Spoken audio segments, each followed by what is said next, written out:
அனைவருக்கும் வணக்கம். இன்றைக்கி மார்ச் 16, 2025 ஞாயிற்றுக்கிழமை. நீங்கள் நியூஸஸ் ஆட்டன்சீட்டாக பார்க்கலாம் வாங்க. 1000 உழவர் நல சேவை மையங்கள் வேளாண் பட்ஜெட்டில் அறிவிப்புன்னு தெரிவிச்சிருக்காங்க. வாக்காளர் அட்டை ஆதார் இணைப்பு தேர்தல் ஆணையம் ஆலோசனைன்னு தெரிவிச்சிருக்காங்க.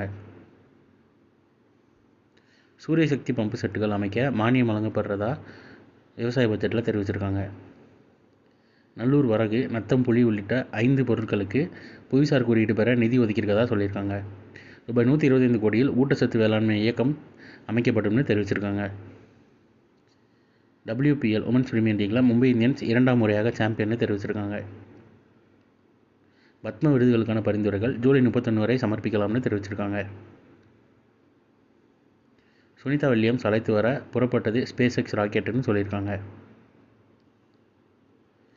திருக்குறளும் புறநானூறும் மேற்கோள் காட்டப்பட்டதாக வேளாண் பட்ஜெட்டில் சொல்லியிருக்காங்க. எல்லாத்தையும் பற்றி எலாபரேட்டான நியூஸஸ் என்ன எங்களோட சேனலுக்கு சப்ஸ்கிரைப் பண்ணி பார்த்துக்கோங்க. தேங்க்யூ.